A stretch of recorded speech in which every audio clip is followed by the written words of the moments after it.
네, 안녕하세요. 정보관리기술사 박지은입니다. 129회 컴퓨터 응용 기술사 1교시 기출문제 풀이를 담당하게 되었고, 네, 이 자리에 들어서 그동안 공부하시느라 수고 많으셨고 좋은 결과 있으시기를 바라겠습니다. 일단 129회 컴퓨터 응용 기술사의 1교시 기출문제에는 CAOS가 4문제가 출제가 되었고, 그다음에 소공이 3문제, 보안이 2문제, 네트워크가 2문제, 디지털 서비스가 1문제, 인공지능 1문제, 이렇게 출제가 되어서 그 컴퓨터 응용만의 그 특색을 나타내는 CAOS와 그다음 뭐 네트워크 이쪽에서 조금 강세가 돼서 문제가 출제된 걸로 그 보입니다. 네, 첫 번째 문제는 PIM이라고 해서 그 인도체 인공 출제 배경은 인공지능 반도체 산업 확산을 위해 시스템 반도체 국가 발전 전략의 하나의 요소로서 2020년 과기부와 산자부에서 AI 관련 3대 전략 과제 중에 하나로 선정된 부분입니다. 네, PIM은 메모리 반도체의 일종으로 내부 연산과 저장을 동시에 통합 수행하는 고대역폭 저전력 기반의 반도체 기술을 말합니다. 그래서 지금 AI 뭐 융합이나 그다음 초거대 AI, 그다음 지금 요즘 핫한 챗 GPT 등을 이제 확산하기 위해서 확산과 이런 배경을 토대로 해서 이 문제가 출제된 것으로 예상이 됩니다. 풀이 전략의 경우에는 PIM의 개념을 1단락으로 작성해 주시고 2단락에는 아키텍처와 기술 요소, 그리고 3단락에는 PIM의 유형이나 아니면 시스템 설계를 위한 해결 방안 등을 작성해 주는 것이 작성해 주는 것이 차별화 전략이 될 것 같습니다. 이 고득점의 포인트는 CAOS 같은 경우에는 개념이나 구조, 기술 등을 명확하게 제시를 하는 것이 이 하나의 포인트라고 생각이 됩니다. 두 번째 문제의 경우에는 CSAP입니다. CSAP는 그 클라우드 보안 인증 제도로서 128회 정보관리기술사에 나온 연이어서, 그러니까 교차로 나와서 이렇게 출제가 되었습니다. 모든 공공기관이 정보 시스템 클라우드 전환 계획에 따른 보안 인증 제도가 확산된 배경에 따라서 이 문제가 출제가 된 것으로 생각이 됩니다. 2025년까지 8,500억 원을 들여서 지금 공공기관의 모든 정보 시스템을 클라우드로 전환을 하려고 하고 있고, 이에 따라서 인증성과 보안에 대한 확보가 필요하므로 이 인증 제도가 시험에 이렇게 다시 한번 출제된 것으로 보입니다. 풀이 전략으로는 1단락의 CSAP의 개요로서 배경과 개념을 작성을 하고, 2단락에는 인증 종류와 인증 절차를 가와 나 단락으로 구분지어서 정확하게 작성을 하면 정확하게 작성해야 합니다. 3단락은 CSAP의 인증 기준이나 아니면 지금 CSAP가 3단계 등급제로 상중하 등급으로 지금 개편이 되고 있는 내용이 요즘 이제 나오고 있습니다. 그래서 이것을 3단락으로 작성을 해도 내가 이만큼 알고 있다라는 것을 표현할 수 있기 때문에 충분히 차별화 전략이 될 수 있을 거라고 생각이 됩니다. 그리고 고득점 포인트로는 인증 제도이기 때문에 명확한 개념과 인증 절차를 작성을 해야 되고, 그리고 이 지금 전자뉴스나 요즘 뉴스에 많이 나오는 그 개편 내용 등을 강급이나 선단락에 활용을 한다고 하면 충분히 고득점 전략이 될 것으로 생각이 됩니다. 세 번째 문제는 웹 어플리케이션 방화벽 WAF입니다.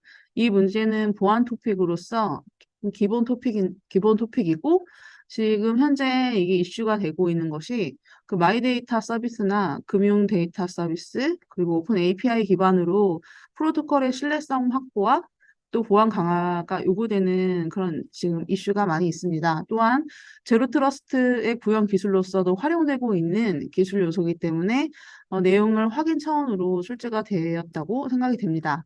1단락의 경우에는 WAF의 개념을 작성을 하고, 2단락은 WAF의 구성도와 주요 기능을 작성을 합니다. 3단락에는 그 WAF와 API를 지금 한 번에 보호하고 통합하고자 하는 WAAP라는 솔루션도 등장이 되었습니다. 그래서 이 부분까지도 작성해 주신다고 하면은 차별화 전략이 될 것 같습니다. 그 WAF는 그 TCP/IP 기반의 그 분석의 한계를 극복을 하고 웹 트래픽 검사를 통하여서 공격 유형별 분석 탐지 조치, 또 정보 유출 방지까지의 그 역할을 수행하는 웹 어플리케이션 기반의 보안 솔루션이라고 명확하게 개념을 작성하고 각 구성과 기능을 작성하면 될 것 같습니다. 고득점 포인트로는 이게 지금 고전 토픽이기 때문에 키워드 누락 없이 작성을 해야 하고 지금 현재 그 클라우드 보안과 함께 섹카스 구성 시에도 사용되고 있기 때문에 이런 부분들까지 간글이나 3단락을 통해서 폭넓게 제시한다면 고득점 포인트가 될 것으로 생각이 됩니다. 그다음 네 번째 문제로는 디지털 서비스 쪽에 스마트 양식장이라는 문제가 출제가 되었습니다. 이 스마트 양식장은 수산 자원의 이용이 지금 고갈되고 있는 상태고 어업산업 소액량 감소를 대비하기 위해서 양식 산업이 발전을 하고 있는데 이 양식 산업에 AI나 IoT 기술을 접목하여서 그 시스템을 보급하고자 하여 나온 플랫폼 뭐 이런 양식장이라고 보면 될 것 같습니다.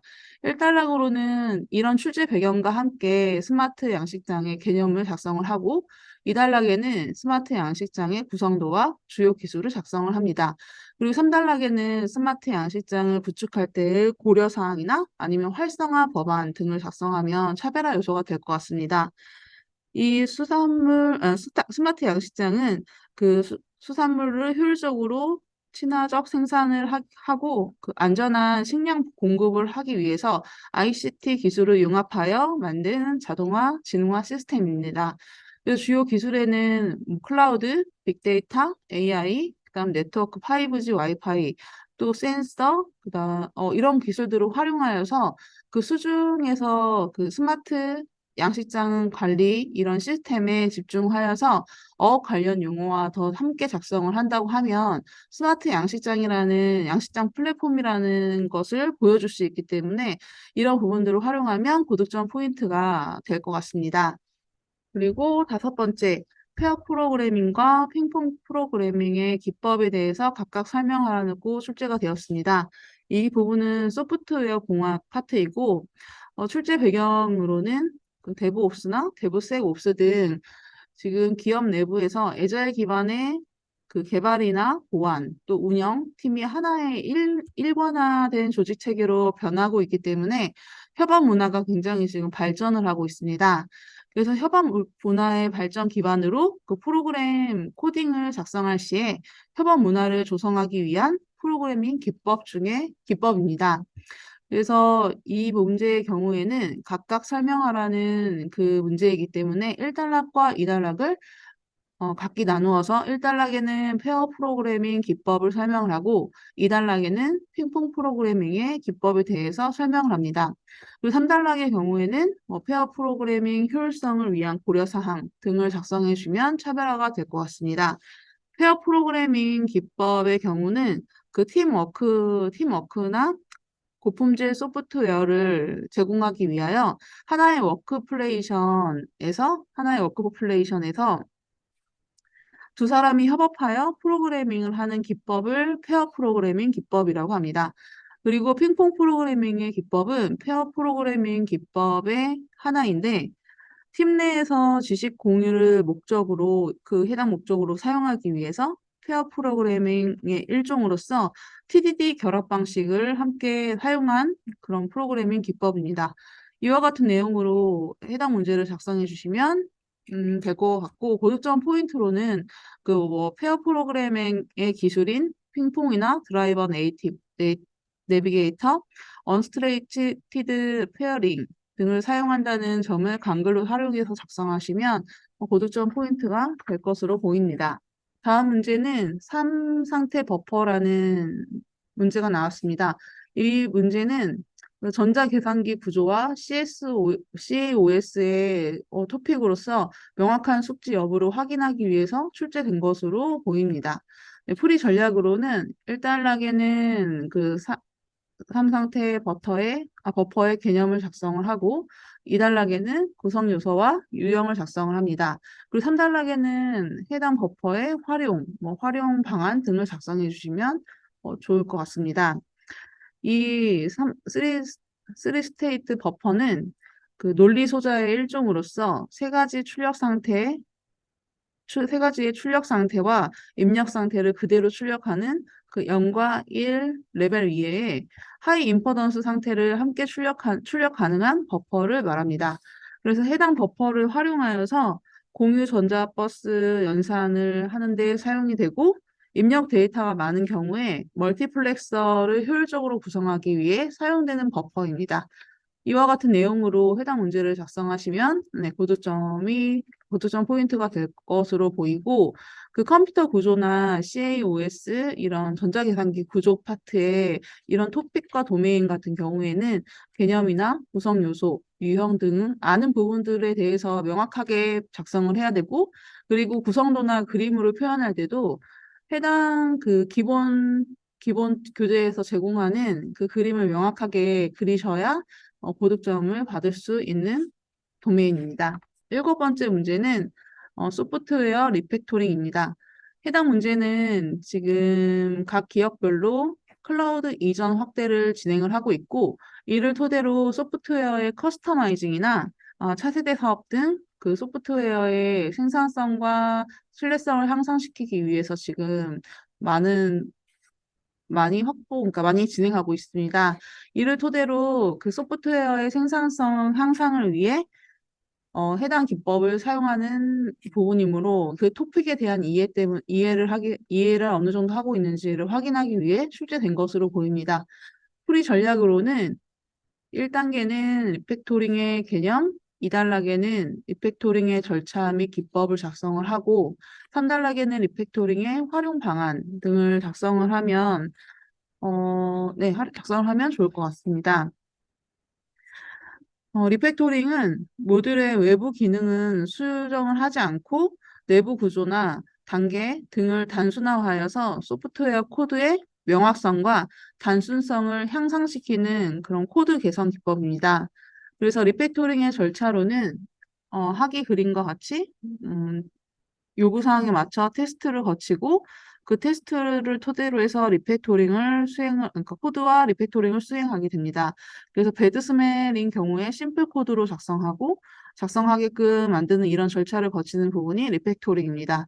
그래서 가장 간단한 코드가 만들어질 때까지 계속 반복을 하는 구조로 절차가 진행이 됩니다.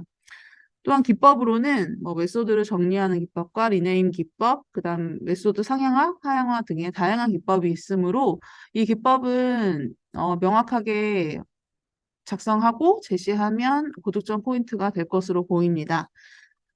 리팩토링의 활용 방안에는 뭐 차세대나 소프트웨어 커스터마이징 시에 그 단순성과 명확성을 향상시키기 위해 사용한다는 그 배경 아래에서 활용 방안을 작성해 주시면 고득점 포인트가 될 것 같습니다.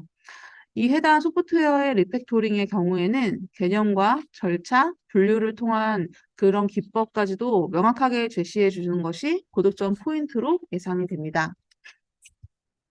다음 8번째 문제는 소스 코딩과 채널 코딩의 비교 설명에 대한 문제가 출제가 되었습니다. 해당 문제는 네트워크 토픽으로 그 네트워크 데이터 전송의 기본 이론 내에 소스 코딩과 채널 코딩, 라인 코딩의 이해에 대해서 확인하기 위해 출제된 것으로 예상이 됩니다. 해당 문제는 소스 코딩과 채널 코딩의 비교 설명이기 때문에 1단락에는 비교 포맷으로 1단락에는 소스 코딩과 채널 코딩의 개념을 비교를 하고 2단락에는 소스 코딩과 채널 코딩의 상세 비교를 작성을 합니다. 그리고 3단락에는 이 아날로그 정보의 효율적 디지털화를 제공하기 위해서 정보와 보호와 기법을 사용하는데 해당 내용을 전반적으로 설명해 준다고 하면 내가 이 정도를 알 수 있다라는 것이 표현이 되기 때문에 고득점 포인트가 될 것 같습니다. 소스 코딩은 제한 대역에서 전송 효율을 높이고 오류 검출을 용이하게 하며 정보원 그 보호하는 역할을 수행을 합니다. 그리고 채널 코딩은 전송 중 에러 발생 시에 수신 측에서 복구할 수 있도록 추가로 보호를 삽입하는 그런 기법입니다. 그래서 이 해당 문제는 비교 문제이기 때문에 그 개념 아래에서 개념을 일단락에 비교하실 때 그렇게 작성하시고, 네, 해당 코딩에 사용되는 뭐 분류나 기법, 그리고 뭐 채널 소드 코딩에서는 그런 뭐 데이터, 영상 데이터, 음성 데이터 이런 압축이나 변환 등을 작성을 하시고, 채널 코딩에는 CRC나 패밍 코드, 페리티 비트 등의 그 오류를 제어하고 정정하는 그런 기법을 토대로 해서 문제를 작성하시면 고득점 포인트가 될 것 같습니다. 이 문제는 네트워크 토픽으로서 팩트 문제이기 때문에 키워드 누락 없이 제시를 해야 하는 것이 고득점 포인트입니다. 네. 다음 9번째 문제는 HBM입니다. HBM은 그 AI 챗봇이나 AI 융합 시대에 D램보다 데이터 처리 속도를 높인 그런 메모리 반도체의 인터페이스입니다. 그래서 HBM과 그 앞에 첫 번째 나온 PIM과는 좀 밀접한 관계가 있습니다. 이 HBM 기반으로 PIM을 구성을 하게 되고 그 요즘 AI나 뭐 고대역, 그다음 광대역폭 이런 메모리들을 만드는 데에 해당 기술들이 사용이 되고 관심이 지금 확산되고 있는 추세라서 같이 출제된 것으로 보입니다. HBM은 고대역, 고대역폭, 광대역폭 메모리를 제공을 하고 데이터의 병목 형상을 제공하기 위해서 3D 스펙 방식의 D램을 위한 고성능 램 인터페이스입니다. 그래서 이 D램 다이를 이렇게 병렬적으로 재, 구성을 하여서 좀 더 속도나 그다음 병목 형상을 해결하기 위해 사용되는 메모리 반도체라고 생각하시면 될 것 같습니다.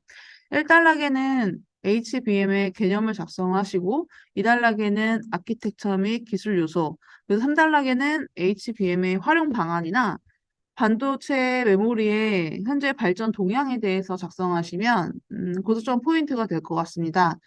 그 반도체 메모리의 발전 동향으로는 GDDR에서 HBM 그리고 HBM3로 현재 발전하고 있는 추세입니다. 점점 지능화되고 전문화된 이 AI 시대와 그 다양한 빅데이터 기술, 플랫폼, 서비스를 제공하기 위해서 이런 메모리 반도체가 현재 발전하고 있는 이런 동향들을 설명해 주면 고득점 포인트가 될 것으로 예상이 됩니다. 다음으로 10번 문제는 자동차 통신 등 활용하는 CAN 통신에 대해서 문제가 출제가 되었습니다. 이 CAN은 그 자동차의 공간을 축소시키고 원가 상승 문제를 해결한 통신 장치로서 지금 현재 자율주행 자동차, 뭐 드론, 의료기기뿐만이 아니라 다양한 분야에서 사용이 되고 있고 앞으로도 사용이 될 통신 방법이기 때문에 해당 문제가 출제된 것으로 예상이 됩니다. 이 CAN은 ISO 11898 표준을 기반으로 하여서 지능형 디바이스를 네트워크로 연결하여 고성능, 고정밀 시리얼 버스를 제공하는 시스템입니다. 1단락으로는 캔의 개념과 2단락으로는 캔의 CAN의 동작 원리와 프레임 구조를 작성을 하고 3단락에는 CAN의 취약점과 해결 방안을 작성하는 게 고득점 포인트로 예상이 됩니다. CAN의 취약점의 경우에는 브로드캐스트나 그다음 평문으로 통신할 경우에 암호화가 되어 있지 않기 때문에 그런 암호화 문제, 그리고 인가되지 않은 사용자가 접근할 수 있는 그 미인증 문제가 그런 취약점이 있기 때문에 이에 대한 해결 방안을 제시해 주시면 충분히 고득점 포인트가 될 것이라고 생각이 됩니다. 또한 이 CAN은 프로토콜 통신 규격의 토픽이기 때문에 개념이나 원리, 해당 구조에 대한 명확한 제시가 고득점 포인트라고 예상이 됩니다. 11번으로는 튜링 테스트 문제가 출제가 되었습니다. 튜링 테스트는 인공지능 파트의 토픽으로서 지금 자율로봇 등 인공지능 연구 시에 기계의 독자적 사고 여부를 판별하는 기준, 지표 요소로 사용이 되는 테스트입니다. 그래서 1단락에는 튜링 테스트의 개념을 작성을 하고, 그리고 2단락에는 절차와 상세 절차를 작성을 합니다. 그리고 3단락에는 해당 튜링 테스트의 활용 사례를 어, 작성을 하면 고득점 포인트가 포인트로 예상이 됩니다. 이 튜링 테스트는 기계가 얼마나 비슷하게 인간과 대화가 가능한지 판단하는 그런 사고 능력 판별 테스트입니다. 그래서 그 인, 튜링 테스트를 어, 방지하기 위해서 그 반대의 개념으로 리버스 튜링 테스트라는 그런 기법도 있는데 그 기법은 요즘 그 인공지능이나 기계를 방어하기 위해서 각 사이트나 서비스를 제공할 때 아니면 인증을 수행할 때 캡차 기술을 사용을 하게 됩니다. 캡차가 이런 그 인간을 대체할 수 있는 것을 방지하기 위해서 사용되는 기술로 활용되고 있다. 이런 부분들까지도 함께 작성을 해주시면 해당 문제의 고득점 포인트로 예상이 됩니다. 12번은 라이트 스루 방식과 라이트 백 방식의 비교 설명 문제입니다. 이 문제는 CAOS 파트의 문제로서 캐시를 쓰기 위한 정책의 유형을 비교하는 문제로 출제가 되었습니다. 멀티프로세싱 환경에서 시스템 구성 시에 캐시 일관성을 유지하기 위한 캐시 쓰기 정책으로 CAOS의 가장 기본적인 토픽입니다. 그리고 1단락으로는 지금 해당 문제가 비교 형식으로 문제가 나왔기 때문에 비교 템플릿을 사용하여서 1단락에는 두 방식의 개념을 비교를 하고 2단락에는 상세 비교로서 구성도나 특징 등을 작성을 하게 됩니다. 그리고 3단락에는 캐시 일관성 유지를 하기 위한 기법으로 가장 대표적인 기법인 MESI 방식이나 하드웨어나 소프트웨어로 분리하여서 해당 캐시 일관성을 유지하는 기법을 작성해 주시면 고득점 포인트로 고득점을 받으실 수 있을 것 같습니다. 라이트 스루의 경우에는 메모리 쓰기 요청 시마다 캐시 내용이 메모리와 같이 변경이 되는 방식입니다. 라이트 백의 경우에는 프로세스에서 메모리의 쓰기 작업을 요청할 때 먼저 캐시에 저장이 된 후에 캐시에서 캐시에서 변경이 되고 작업이 완료된 시점에 그 블록을 메모리에 복사하는 정책입니다.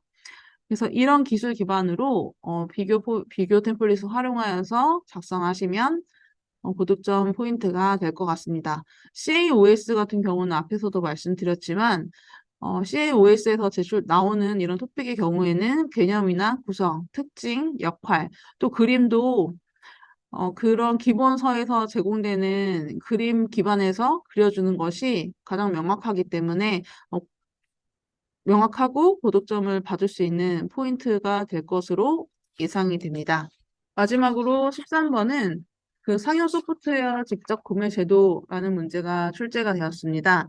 이 문제는 소프트웨어 공학 파트에서 제출이 되었고, 이 앞전에 상용 소프트웨어 직접 구매를 위한 뭐 성능 평가 이런 문제들도 네, 나왔던 적이 있었고, 그 분리 발주에 대한 문제들도 이 컴퓨터 응용뿐만이 아니라 정보관리 기술사 층에서도 많이 출제가 되는 문제입니다.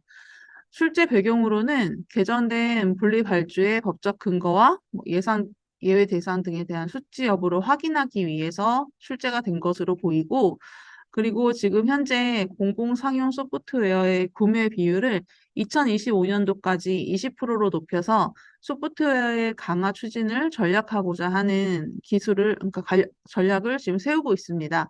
대기업뿐만이 아니라 중소기업에서도 충분한 신기술이나 이런 상용 소프트웨어에 대한 기술의 인증을 받고 제공을 할 수 있다면 그런 사람들도 상용 소프트웨어로서 등재를 하고 충분히 활용할 수 있다라는 그런 추진과 계획을 토대로 해서 지금 현재 전략이 마련이 되고 있습니다. 풀이 전략으로는 1단락으로는 상용 소프트웨어의 직접 구매